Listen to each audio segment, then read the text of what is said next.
Hi guys అందరికీ సానియాస్ ఛానల్కి స్వాగతం. లాస్ట్ వరకు చూడండి, మీకు ఒక చిన్న సర్ప్రైజ్ ఉంటుంది. ఈరోజు మన ఛానల్లో టమాటా దోసకాయ కర్రీ చేయబోతున్నాం. ఫస్ట్ కుక్కర్ తీసుకొని కుక్కర్లో 2 స్పూన్స్ ఆయిల్ కొంచెం హీట్ అయిన తర్వాత ఆనియన్ పచ్చిమిర్చి వేసి మంచిగా కలుపుకోవాలి.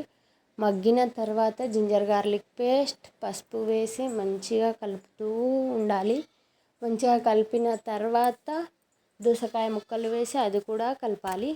అది కూడా కలిపిన తర్వాత కొంచెం సాల్ట్, తర్వాత మంచిగా కలుపుకొని ఒక 5 మినిట్స్ ఆగాలి. ఆగిన తర్వాత టమాటాలు వేయాలి. టమాటా కొంచెం మిక్స్ చేసుకోవాలి. టమాటాలు మగ్గడానికి కొద్దిసేపు దానిపైన లిడ్ క్లోజ్ చేసి తర్వాత తీసేసి మంచిగా మిక్స్ చేసుకోవాలి. ధనియాల పౌడర్ వేసి మంచిగా కలుపుకొని కొద్దిసేపు మగ్గిన తర్వాత కారం పొడి వేయాలి. కారం పొడి వేసి మంచిగా మిక్స్ చేస్తూ ఉండాలి. కారం పొడి కొంచెం మగ్గిన తర్వాత తగినన్ని వాటర్ వేసి మంచిగా కలుపుకొని ఒక్కటే విజిల్ వచ్చేదాకా పెట్టేసి ఇంకా మన కర్రీ రెడీ. సూపర్ ఉంటుంది కర్రీ, ఆసమ్.